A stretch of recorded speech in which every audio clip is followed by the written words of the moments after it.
Hello बच्चों, कैसे हो आप सभी। उम्मीद करता हूं सब अच्छे होंगे, मजे में होंगे। तो बच्चों, अपन सॉल्यूशन के बारे में बात कर रहे थे। सॉल्यूशन में किस चीज के बारे में बात कर रहे थे, तो अपन ने वेपर प्रेशर का जो कॉन्सेप्ट है उसको समझा सबसे पहले।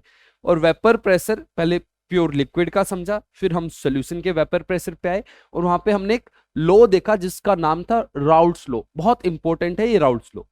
राउल्ट्स लॉ क्या बोलता है? अगर आप दो लिक्विड का सॉल्यूशन बना रहे हो और उस उस सॉल्यूशन में जिस लिक्विड का अमाउंट ज्यादा होगा उसके वेपर्स ज्यादा बनेंगे। तो वेपर प्रेशर या partial vapour pressure of any volatile component is directly proportional to its mole fraction in the solution, ऐसा बोलता था राउल्ट्स लॉ।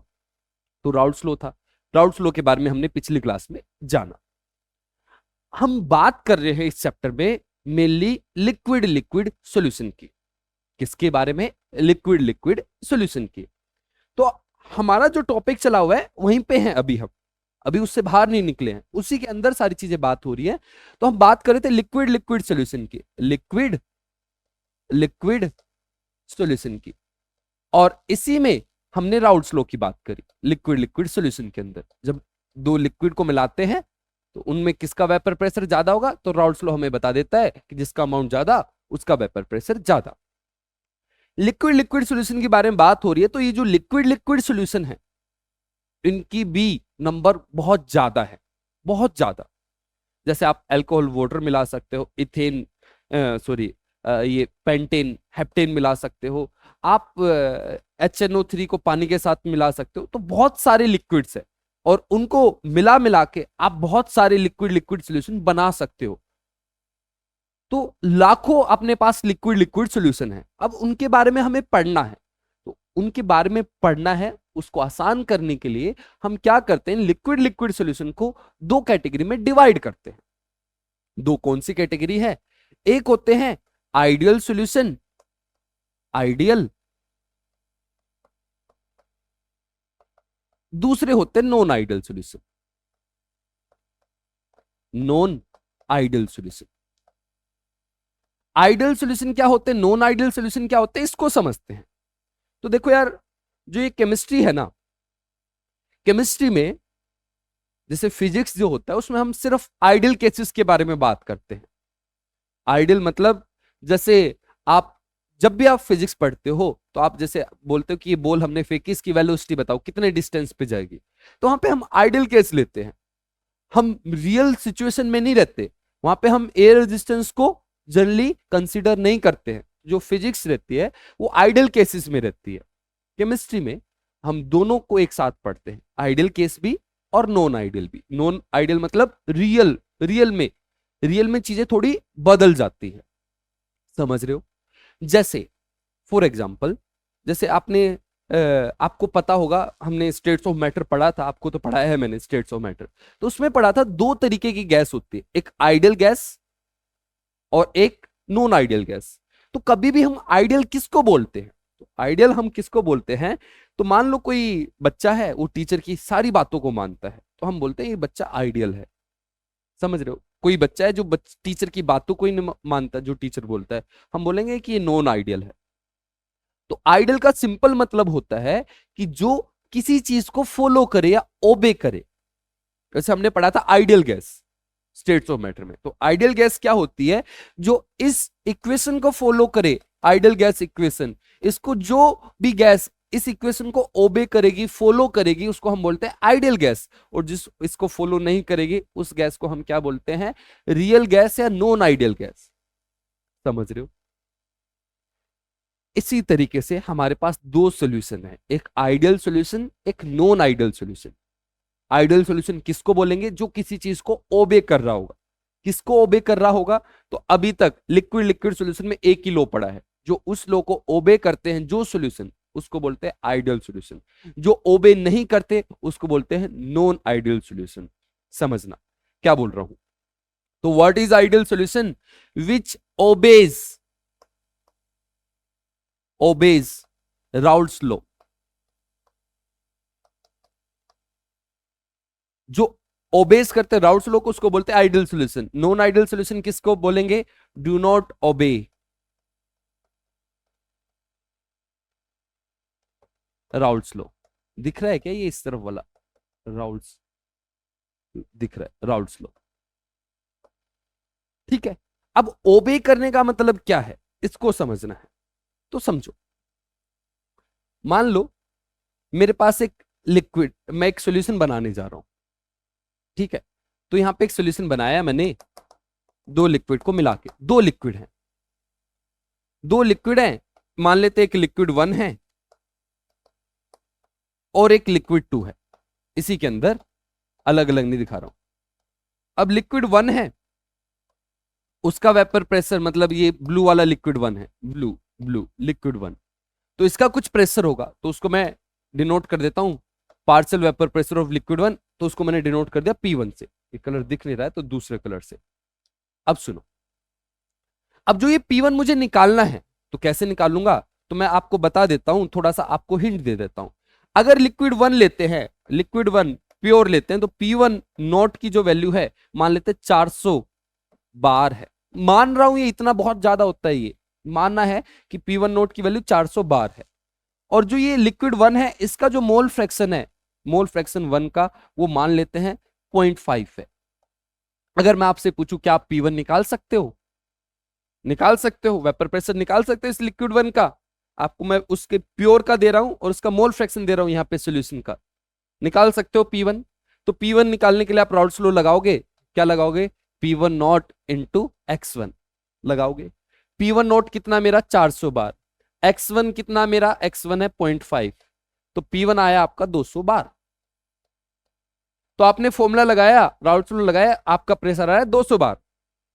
फिर आपने किसी एक्सपेरिमेंट की मदद से यहां पे प्रेशर मेजर किया, प्रेशर मेजर किया तो आपका प्रेशर आ रहा है 300 बार। तो आप बोले कुछ तो झोल है यहां पे, कुछ तो गड़बड़ है। गड़बड़ क्या है? आपका फॉर्मूला कुछ और दे रहा है, एक्चुअल में कुछ वैल्यू है। तो हम यहां पे ये बोलेंगे कि जो सॉल्यूशन आपका सामने दिख रहा है, ये सॉल्यूशन राउल्ट्स लॉ को फॉलो नहीं कर रहा है, उसको ओबे नहीं कर रहा है, उससे कुछ अलग ही आ रहा है इसका। तो ये जो सॉल्यूशन है आपके सामने, कैसा सॉल्यूशन है? Yes, this is non ideal solution, क्योंकि ये सॉल्यूशन इस फॉर्मूले को, इस लॉ को ओबे नहीं कर रहा है, इसलिए हम इसको क्या बोलेंगे? Non ideal solution. I think आपको क्लियर है। एक और चीज मैं लिखता हूं, तो आइडियल सॉल्यूशन के केस में आप ऐसा लिख सकते हो, P1 is equal to P1 not into X1, ये इसी के इक्वल आएगा। नॉन आइडियल में क्या ऐसा लिखना सही है? ऐसा लिखना सही है? P1 इसके इक्वल आएगा? नहीं आएगा। तो नॉन आइडियल के केस में इक्वल नहीं होते हैं, कुछ अलग आता है प्रेशर। क्लियर है? अब आइडियल नॉन आइडियल क्यों बनते हैं, कैसे बनते हैं, क्या होता क्या है, आइडियल आइडियल कब बनते हैं, आइडियल कब नहीं बनते, उसको अच्छे से समझने की कोशिश करेंगे। तो उसको समझते हैं। मान लो आपको एक सॉल्यूशन बनाना है, तो सॉल्यूशन बनाना है तो सॉल्यूशन बनाते हैं यार। तो अपन क्या करते हैं, दो कंटेनर लेते हैं,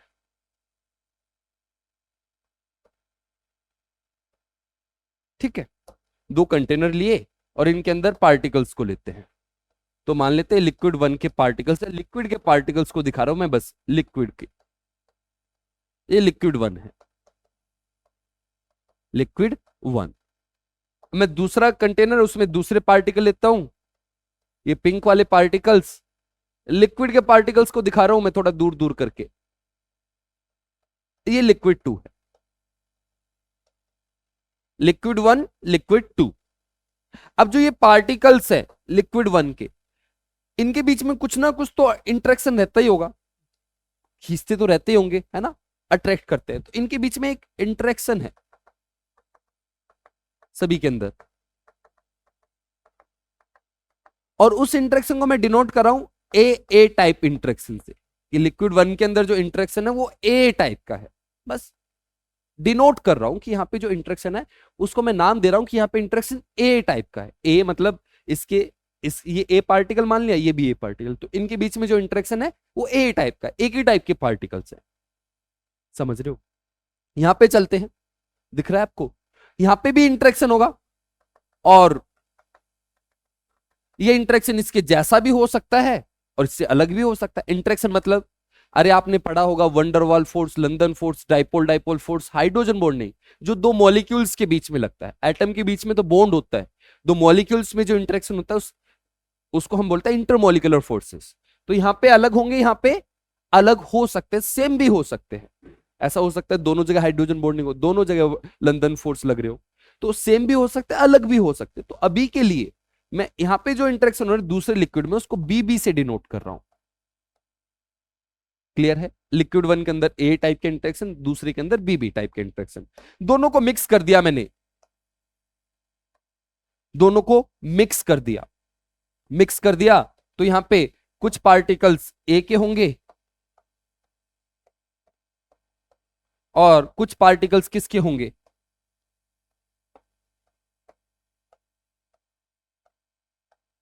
कुछ पार्टिकल्स बी के होंगे, मतलब लिक्विड टू के होंगे। समझ रहे हो? अब इस वाले केस में जो हमने सॉल्यूशन बनाया, इसमें इंटरेक्शन है जो वो ए टाइप के भी है, ए टाइप मतलब ए टाइप के भी हैं, बी टाइप के भी हैं, और एक और नए टाइप के इंटरेक्शन आ गए हैं। पहचानो कौन से इंटरेक्शन? एक नया टाइप का इंटरेक्शन पैदा हो गया है। कौन सा इंटरेक्शन? ए और बी के बीच में इंटरेक्शन, इन दोनों के बीच में इंटरेक्शन। तो यहां पे एक नया इंटरेक्शन पैदा हुआ, ए और बी के बीच का इंटरेक्शन। क्लियर है? इंटरेक्शन थोड़ा समझ में आया कि जब भी हम लिक्विड लिक्विड सॉल्यूशन बनाएंगे, दो अलग अलग टाइप के इंटरेक्शन होते हैं। जब मिक्सर बनता है, जब सॉल्यूशन बनता है, तो एक और नए टाइप का इंटरेक्शन तैयार हो जाता है, एक और नए टाइप का इंटरमोलिकुलर फोर्स तैयार हो जाता है। क्लियर है? यहीं से एक छोटा सा क्वेश्चन आपसे सुनो, छोटा सा क्वेश्चन पूछूंगा मैं आपसे, दिख रहा होगा ये क्वेश्चन। ये है मेरा, अगर ये जो लिक्विड वन है इसकी वॉल्यूम 20 ml है, और ये लिक्विड टू है इसकी वॉल्यूम भी 20 ml है, ये जो फाइनल सॉल्यूशन बना इसकी वॉल्यूम 40, मत बोलो, रुको 2 मिनट, पूरा करने दो मुझे, पूरा करने तो दो। अब सुनो, अब मैं एक आपको इंफॉर्मेशन दे रहा हूं। मैं बोल रहा हूं A B interaction, A B interactions are stronger than A B B.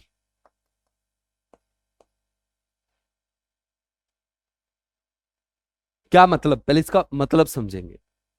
इसका मतलब ये कि ए के पार्टिकल में जो इंटरेक्शन है और बी के पार्टिकल में जो इंटरेक्शन है, जब उनको दोनों को एक साथ ला दिया तो ए बी के बीच में जो इंटरेक्शन है वो पहले से ज्यादा है। समझ रहे हो? लिक्विड जब ए के पार्टिकल्स थे वो इतना अट्रैक्ट नहीं कर रहे थे, बी के पार्टिकल इतना इंटरेक्ट नहीं कर रहे थे, इतना अट्रैक्ट नहीं कर रहे थे। जब दोनों को मिला दिया तो ए और बी के जो पार्टिकल है एक दूसरे को बहुत ज्यादा इंटरेक्ट कर रहे हैं, बहुत ज्यादा खींच रहे हैं। तो मैं बोल रहा हूं A B interaction are stronger, A B के इंटरेक्शन क्या है? स्ट्रोंगर है। आपको ये बताना है यहां की जो वॉल्यूम है वो 40 होगी, 40 से ज्यादा होगी, 40 से कम होगी। बोलो, सोचो थोड़ा सा, क्या बोलते हो? Less than 40? यस, बिल्कुल सही। अगर आपने, आपका आंसर है लेस देन 40, बिल्कुल सही, आप समझ रहे हो जो मैं समझाना चाह रहा हूं। इसकी जो वॉल्यूम आएगी इस सॉल्यूशन की, अगर ये केस लेता हूं पहला केस, तो इस वाले केस में जो वॉल्यूम ऑफ सॉल्यूशन आएगी वो लेस देन 40 आएगी। क्यों आएगी volume of solution less than 40? क्यों आ रही है लेस देन 40, उसको समझते हैं। तो देखो यार, ये दो पार्टिकल्स थे, ये अट्रैक्ट कर रहे हैं आपस में। अगर ये बहुत ज्यादा अट्रैक्ट करने लग जाए, बहुत ज्यादा, पहले से ज्यादा अट्रैक्ट करने लग जाए, तो पार्टिकल पास पास में आ जाएंगे। अगर पार्टिकल पास पास में आ गए तो देखो जगह कौन ज्यादा ले रहा है? जब इंटरेक्शन ज्यादा हो गए थे, तो अट्रैक्शन ज्यादा होने से वो पास पास में आ जाएंगे, तो जगह को कम लेंगे, जगह कम लेंगे तो वॉल्यूम कम हो जाएगी। यहाँ पे जो वॉल्यूम थी उससे कम वॉल्यूम आएगी इस वाले में सॉल्यूशन में, अगर इंटरेक्शन बढ़ जाते हैं। अच्छा, अब ऐसा भी हो सकता है कि दूसरा केस ऐसा भी बन सकता है, दूसरा case A B interactions are weaker than A और बी। पहले इसका मतलब समझेंगे। ये कहना चाहता है ए जब अट्रैक्ट कर रहे थे और बी जब अट्रैक्ट कर रहे थे, पहले ज्यादा अट्रैक्ट कर रहे थे, जब उनको मिला दिया तो उनका अट्रैक्शन कम हो गया। समझ रहे हो? उनका अट्रैक्शन क्या हो गया? कम हो गया। ए बी इंट्रैक्शन वीक है ए के मुकाबले और बी के मुकाबले। तो अब बताइए वॉल्यूम क्या होनी चाहिए? 40 ml, 40 से ज्यादा या 40 से कम या 40? बोलो। तो इस वाले केस में अट्रैक्शन, पहले पार्टिकल ज्यादा क्लोज रहते थे, दोनों को एक साथ ला दिया, अब वो दूर दूर हो गए। दूर दूर हो गए तो ज्यादा जगह लेने लगे, ज्यादा जगह लेने लगे तो वॉल्यूम क्या हो जाएगी? Greater than 40। सही है। तीसरा एक और केस बन सकता है। तीसरा केस ये बन सकता है A B interactions are similar या ऑलमोस्ट सेम। बिल्कुल सेम नहीं हो सकते, ऑलमोस्ट सेम बोल सकते हैं, almost same as A B. इस वाले केस में क्या होगा? वॉल्यूम कितनी होनी चाहिए? तो जितना पहले इंटरेक्शन था ए और बी के बीच में, बाद में भी इंटरेक्शन अगर वैसा ही है तो पार्टिकल जहां थे वहीं पे रहेंगे, ना अट्रैक्शन बढ़ा है ना कम हुआ है, तो वॉल्यूम भी सेम ही रहेगी। तो वॉल्यूम कितनी हो जाएगी सॉल्यूशन की? 40 ml। अधिकतर जो हम पढ़ते हैं केमिस्ट्री में, पूरी केमिस्ट्री में, वो आइडियल केसेस को पढ़ते हैं।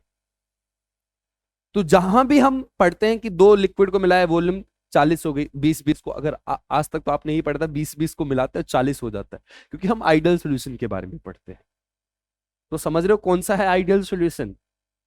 कौन सा आइडियल सॉल्यूशन पहचान गए होंगे? ये अपना आइडियल सॉल्यूशन है। जब इंटरेक्शन पहले जैसी रहे, जब उन मिलाने से पहले और मिलाने के बाद अगर इंटरेक्शन सेम रहे, पहले जैसी रहे, तो ऐसे सॉल्यूशन जो बनते हैं वो आइडियल सॉल्यूशन बनते हैं। और जो बाकी दो केस बचे वो बन जाते हैं नॉन आइडियल सॉल्यूशन। क्लियर है? समझ में आ रहा है? तो नॉन आइडियल जो सॉल्यूशन है उनको भी हम अब दो कैटेगरी में डिवाइड कर देते हैं। नॉन आइडियल बने थे ना, तो उनको भी हम दो कैटेगरी में डिवाइड कर देते हैं। दो कैटेगरी कौन सी बन जाती है? तो दो कैटेगरी बन जाती है अपनी, एक पॉजिटिव डेविएशन, एक negative deviation. Positive deviation, deviation में शॉर्टकट में लिखूंगा डेविएशन, है ना, यहां पे नेगेटिव डेविएशन।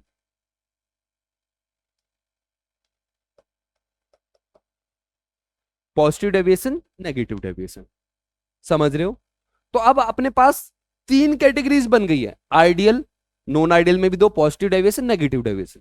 आप समझने की कोशिश करो तीन कैटेगरी क्यों बनी? क्योंकि इंटरेक्शन की वजह से। इंटरेक्शन तीन टाइप के हो रहे हैं, या तो सेम, या ज्यादा, या कम। तीन ही तो पॉसिबिलिटी है, चौथी पॉसिबिलिटी बता दो। कोई बोलेगा कि सर ए से ज्यादा हो बी से कम हो। अरे यार वो सिमिलरिटी के बीच में आ जाएगा, मतलब उनके फोर्स लगभग ऑलमोस्ट सेम है अगर बीच में आ रहा है। फिर कोई बोलेगा इससे ज्यादा उससे कम, ऐसा इससे ज्यादा उससे कम, मैं बोल उसी का तो बोल रहा हूं, वो आइडियल के केस में आ जाएगा। आइडियल सॉल्यूशन में क्या होता है, कम ज्यादा हो सकता है लेकिन ऑलमोस्ट सेम ही रहेगा, ज्यादा डिफरेंस नहीं आने वाला। क्लियर है? और आप जो भी प्रॉब्लम है आप मुझे मैसेज कर सकते हो, मैं आपकी प्रॉब्लम को किसी भी हालत में सॉल्व करने की कोशिश करूंगा। चलो चलते हैं अब। आइडियल सॉल्यूशन क्या होते हैं? तो इंटरेक्शन के हिसाब से देखिए अपन, तो इंटरेक्शन के हिसाब से हम बोल सकते हैं, मैं शॉर्टकट में लिखता हूं यार, आप थोड़ा सा लिख लेना। ए बी के इंटरेक्शन वो ऑलमोस्ट सेम है ए के और बी के इंटरेक्शन से। आप पूरा लिख सकते हो A B interaction are same, अब जो मैंने लिखा था वही लिखना है यहाँ पे। तो मैं शॉर्टकट में लिखने की कोशिश कर रहा हूं कि ए बी के इंटरेक्शन ऑलमोस्ट सेम है ए के इंटरेक्शन से और बी के इंटरेक्शन से। ठीक है? पॉजिटिव डेविएशन के बारे में बात करें तो पॉजिटिव डेविएशन आप पहचानो इसमें कौन सा पॉजिटिव डेविएशन है? क्या लग रहा है आपको? तुक्का मारने की कोशिश करो, क्या लग रहा है कौन सा पॉजिटिव डेविएशन होना चाहिए जिसमें वॉल्यूम 40 से ज्यादा हुई या जिससे कम हुई? कम हुई नेगेटिव, ज्यादा हुई पॉजिटिव। तो पॉजिटिव डेविएशन में क्या था सीन? पॉजिटिव डेविएशन में इंटरेक्शन कैसे थे? वॉल्यूम ज्यादा होने के लिए ए बी के इंटरेक्शन वीक थे, तो A B is less than A और बीबी, इसलिए तो वॉल्यूम बढ़ गई थी। और इस वाले केस में अपन क्या बोलेंगे पॉजिटिव डेविएशन में, ए बी के इंटरेक्शन स्ट्रोंगर है। ए बी, ये ए बी का मतलब है इंटरेक्शन किससे, ए और बी बी से। क्लियर है? ये दिखाना था मुझे, दिख रहा है? यस। अब सुनो, फिर हमने एक चीज बताऊंगा, फिर आपसे आंसर पूछूंगा। अगर मैं डेल्टा वी सॉल्यूशन के बारे में बात करूं, तो डेल्टा वी सॉल्यूशन का मतलब क्या, पहले उसको समझते हैं। तो डेल्टा वी सॉल्यूशन का मतलब, मान लो आप एक सॉल्यूशन बनाने जा रहे हो, तो एक लिक्विड है, लिक्विड वन, ये दूसरा लिक्विड है। इस लिक्विड की वॉल्यूम है 10 ml, इसकी वॉल्यूम है 10 ml, दोनों को मिक्स कर दिया, इसकी वॉल्यूम कितनी होगी? हो जाए आइडियल सॉल्यूशन तो 20 ml होगी, है ना? समझ रहे हो? डेल्टा वी सॉल्यूशन क्या होता है? डेल्टा वी सॉल्यूशन बोल देते हैं, कई बार इसको डेल्टा वी मिक्सर भी बोल देते हैं, मिक्सिंग भी बोल देते हैं, तो डेल्टा वी मिक्स भी बोल देते हैं। दिख रहा होगा? अब सुनो, मैं दिखूं या ना दिखूं, ये दिखना चाहिए आपको। डेल्टा वी मिक्स के बारे में बात हो रही है। ये जो डेल्टा वी मिक्स है, क्या होता है ये? तो ये होता है, डेल्टा का मतलब चेंज, चेंज इन वॉल्यूम। तो कैसे निकालें? तो स्टार्टिंग की वॉल्यूम चेक करो, 10 ml 10 ml, टोटल कितनी हो गई? 20 ml। स्टार्टिंग में 20, फाइनल कितनी? 20। तो फाइनल माइनस इनिशियल कितना आ रहा है? 0। तो डेल्टा वी सॉल्यूशन इसके लिए कितना? 0। आपको आगे वाले के लिए प्रेडिक्ट करना है। इसके लिए बताओ डेल्टा वी सॉल्यूशन क्या होगा, पॉजिटिव या नेगेटिव, बस इतना। प्लस आएगा या माइनस आएगा, बस इतना। तो पॉजिटिव डेविएशन में इंटरेक्शन वीक होंगे, इंटरेक्शन वीक होंगे तो वॉल्यूम ज्यादा आएगी। तो ये वाली फाइनल वॉल्यूम ये 10 20, 20 तो नहीं आएगी, 20 से ज्यादा आएगी, तो 30 कर देता हूं। तो आप क्या करो, 30 माइनस 20 कितना? प्लस 10। तो delta V solution will be positive. Positive positive कुछ आ रहा है रिलेशन? आएगा भी और समझ में आएगा।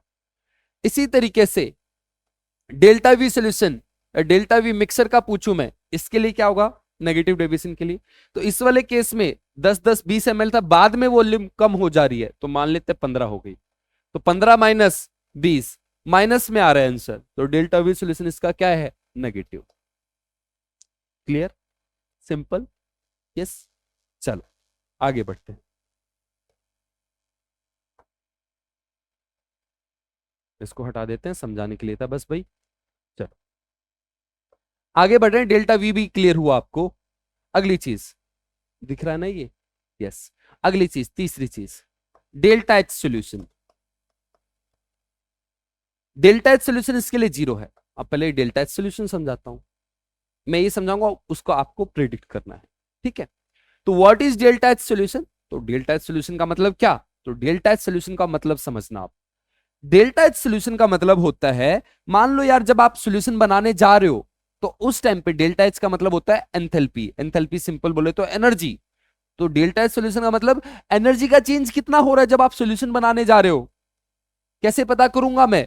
तो देखो, दो टाइप के इंटरेक्शन थे, ए के पार्टिकल्स थे और यहां पे ये बीबी के पार्टिकल्स थे। जब सॉल्यूशन बना आपका, तो ये ए का पार्टिकल्स, ये बी का पार्टिकल। ठीक है? अब समझना समझना, ए के इंटरेक्शन पहले से डेवलप थे, बीबी के इंटरेक्शन पहले से थे, ए बी के इंटरेक्शन पहले से नहीं थे। सॉल्यूशन बनने से पहले के बारे में बात हो रही है। जब सॉल्यूशन नहीं था तो क्या था? तुम ही थे, तुम ही थे, तुम ही थे। ए इंटरेक्शन थे, बीबी इंटरेक्शन थे। समझ रहे हो? तो ए इंटरेक्शन थे, बीबी इंटरेक्शन थे। अब मुझे सॉल्यूशन बनाना है, तो कैसे बनेगा? तो सॉल्यूशन बनाने के लिए आपको कहीं ना कहीं इन इंटरेक्शन को हटाना पड़ेगा। अगर ये इंटरेक्शन ही नहीं हटेंगे तो सॉल्यूशन कैसे बनेगा यार? तो इन इंटरेक्शन को हटना पड़ेगा। और इस इंटरेक्शन को हटने के लिए भाई दो चीजों को अलग करना है, तो एनर्जी देनी पड़ेगी। तो इस इंटरेक्शन को हटाने के लिए आपको एनर्जी सप्लाई करनी पड़ेगी। तो अपन मान लेते हैं इसको एनर्जी लग रही है डेल्टा H1, ए के इंटरेक्शन को हटाने के लिए। सोल्यूट सोल्यूट, इसको सोल्यूट मान लो, दूसरे को सोल्यूट मान लो। तो इसके इंटरेक्शन हटाने के लिए डेल्टा H1 एनर्जी लग रही है। बीबी के इंटरेक्शन पहले से इसको भी हटाना है, तो इसके लिए एनर्जी लग रही है डेल्टा H2। समझ रहे हो? ए बी के इंटरेक्शन बनेंगे, ए बी के इंटरेक्शन तैयार होंगे। जब भी इनके बीच में इंटरेक्शन आना स्टार्ट होगा, और कभी भी जब अट्रैक्शन होता है एनर्जी रिलीज होती है। जैसे दो मैग्नेट होती है ना, तो मैग्नेट को अगर आपको दूर लेके जाना है, दो मैग्नेट्स को, तो आपको एनर्जी सप्लाई करनी है। ये भी ऐसे दो मॉलिक्यूल्स है, उनको दूर लेके जाना है, तो आपको एनर्जी सप्लाई करनी पड़ेगी। लेकिन अगर वो छोड़ दो उनको, अपने आप आएंगे, ऐसे आवाज आएगी, तो आवाज आएगी मतलब एनर्जी रिलीज हो रही है। तो जब ये दो आपस में पास पास आएंगे तो यहाँ पे एनर्जी रिलीज होगी, तो उसको मैं दिखा देता हूं delta H3। So what is delta H solution? तो डेल्टा H सोल्यूशन का मतलब कुछ नहीं, बस यही। डेल्टा H सोल्यूशन मतलब नेट एनर्जी का चेंज कितना, नेट हुआ delta H1 plus delta H2 और माइनस डेल्टा H3। माइनस क्यों लगाया समझ रहे हो ना, क्योंकि एनर्जी रिलीज हो रही है, एक्सोथर्मिक प्रोसेस है, इसलिए माइनस लगा रहा हूं।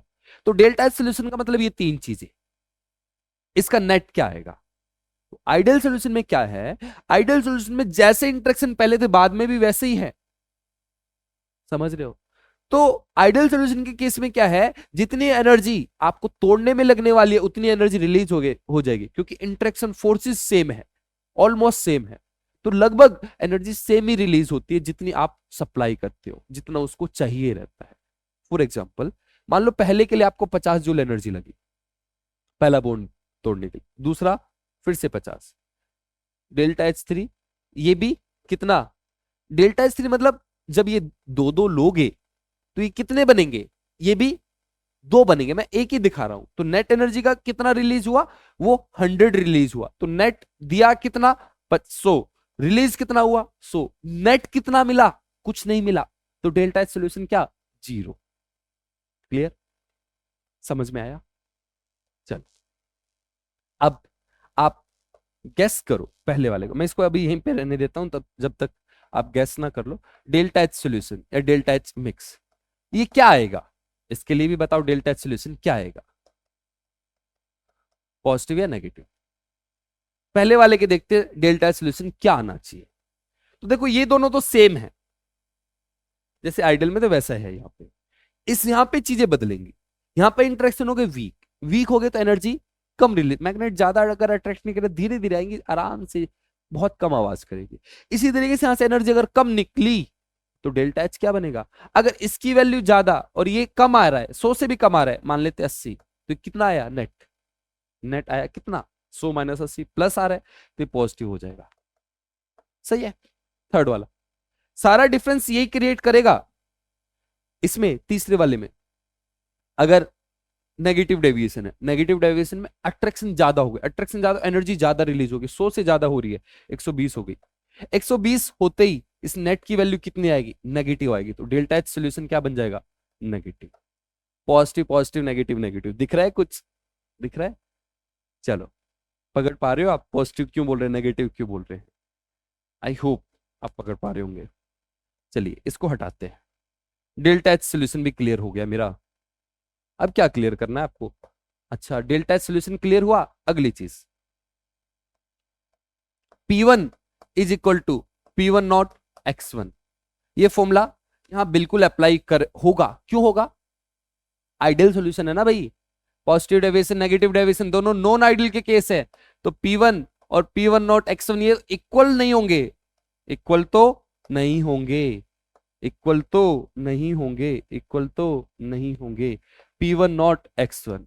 मेरा बस आपसे ये क्वेश्चन है, ये P1 की वैल्यू ज्यादा आएगी जो हम राउट्स लो लगाएंगे उससे, या कम आएगी? सोचो, जब हम राउट्स लो लगा रहे हैं तो हम ये मान के चल रहे हैं कि यहाँ पे इंटरेक्शन पहले जैसे हैं। इस वाले में इंटरेक्शन कैसे हो गए, कैसे हो गए, वीक हो गए। वीक होने से वेपर प्रेशर पे कुछ फर्क पड़ेगा क्या? बोलो, वेपर प्रेशर बढ़ेगा कम होगा, क्या होगा? सोचो, अगर इंटरेक्शन वीक हो जाए, इंटरमोलिकुलर फोर्स अगर कम हो जाए तो वेपर प्रेशर बढ़ जाता है। यहां पे भी ऐसा ही होगा। पॉजिटिव डेविएशन वॉल्यूम से मत देखने लग जाना। आप ये मत सोचना कि वॉल्यूम बढ़ गई तो प्रेशर कम हो गया, ये मत सोचना, ये मत सोचना। क्यों मत सोचना? वॉल्यूम, कंटेनर की वॉल्यूम को कम नहीं कर रहे हम, कंटेनर वही है, कंटेनर वही है।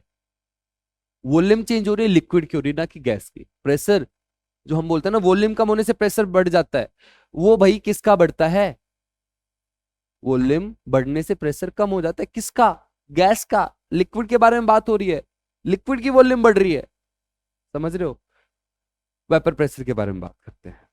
तो वेपर प्रेशर बढ़ेगा कम होगा कैसे पता लगेगा? तो वेपर प्रेशर हमने पढ़ा था दो ही चीजों पे डिपेंड करता है, इंटरमोलिकुलर फोर्स और दूसरा टेम्परेचर। अब यहाँ पे बदला क्या है? टेम्परेचर तो सेम रखा अपन ने, बदला है तो एक चीज बदली है। क्या बदला है? Intermolecular force. इस वाले केस में इंटरमोलिकुलर फोर्स पहले से वीक हो गए, वीक होने से इंटरमोलिकुलर फोर्स वेपर प्रेशर बढ़ जाएगा। तो ये जो P1 की वैल्यू है, P1 की जो रियल में जो वैल्यू आएगी एक्सपेरिमेंट करोगे वो ज्यादा आएगी, और जब आप राउल्ट्स लॉ से निकालोगे वो कम आएगी, क्योंकि राउल्ट्स लॉ तो ये मान के चल रहा है कि यहाँ पे इंटरेक्शन पहले जैसे ही है, एक्चुअल में हो क्या गया, इंटरेक्शन कम हो गए, तो वेपर प्रेशर ज्यादा आएगा। इस वाले केस में राउल्ट्स लॉ सोच रहा होगा कि सेम इंटरेक्शन है, और इंटरेक्शन क्या हो चुके हैं, स्ट्रॉन्ग हो चुके हैं, तो वेपर प्रेशर रियल में कम आएगा, है ना? तो यहाँ पे वेपर प्रेशर P1 की वैल्यू ज्यादा आएगी, यहाँ पे कम आएगी। क्लियर है? आई होप आपको क्लियर है। बाकी और भी चीजें हैं वो अगली क्लास में मैं डिस्कस करता हूं। आज के लिए इतना ही करते हैं, मुझे थोड़ा काम है बस इसलिए। तो मिलते हैं अगली वीडियो में, तब तक के लिए गुड बाय, थैंक यू।